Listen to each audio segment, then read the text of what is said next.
উত্তর আকাশ থেকে ধেয়ে আসছে একের পর এক গোলা, কখনো বুলেট, কখনো বা রকেট নিক্ষেপ করে ধ্বংস করা হচ্ছে শত্রুর ঘাঁটি। মূলত যুদ্ধবিধ্বস্ত এলাকায় দেশের একটি বিমান শত্রুর কবলে পড়লে বৈমানিককে উদ্ধারে এই অভিযান। বিমান বাহিনীর হেলিকপ্টার থেকে এক ঝাঁক কমান্ডোর লাফিয়ে পড়ে শত্রুর ঘাঁটি গুড়িয়ে দেওয়ার শ্বাসরুদ্ধকর অভিযান। রয়েছে আহত সহযোদ্ধাদের উদ্ধারের ব্যস্ততাও, সবশেষ বিজয়ের উল্লাস। দেখতে কোনো যুদ্ধের ময়দান কিংবা সিনেমার দৃশ্য মনে হলেও এটি বিমান বাহিনীর বার্ষিক গোলাবর্ষণ মহড়া। টাঙ্গাইলের রসুলপুর ফায়ারিং রেঞ্জে বুধবার দুপুরে হয় এই অনুশীলন।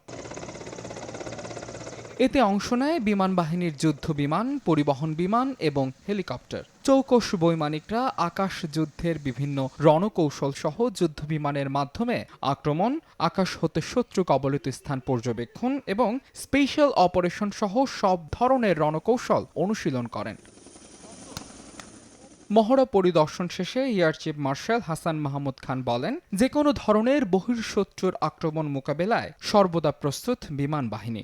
দেশবাসীকে আশ্বস্ত করতে চাই যে আমরা শান্তিকালীন হোক বা যে কোনো প্রয়োজনে হোক, বাংলাদেশ বিমান বাহিনী সর্বদা প্রস্তুত আছে যে কোনো ধরনের চ্যালেঞ্জ মোকাবেলা করার জন্য। এবং এই 21 শতকের যে স্পেশাল চ্যালেঞ্জগুলি সামনে আসছে, বৈশ্বিক চ্যালেঞ্জগুলি, এই ধরনের পরিস্থিতি মোকাবেলা করার জন্য আমরা প্রস্তুতি নিচ্ছি। সক্ষমতা আরও বাড়াতে সরকারের কাছে সর্বোচ্চ সহযোগিতার আশাবাদও ব্যক্ত করেন বিমান বাহিনী প্রধান। বাংলার আকাশের সার্বভৌমত্ব রক্ষায় বাংলাদেশ বিমান বাহিনী সদা জাগ্রত। বিমান বাহিনীর শক্তি, সামর্থ্য এবং সক্ষমতার জানান দিতে আজকে রসুলপুর টাঙ্গাইলে অনুষ্ঠিত হলো বার্ষিক গোলাবর্ষণ মহড়া।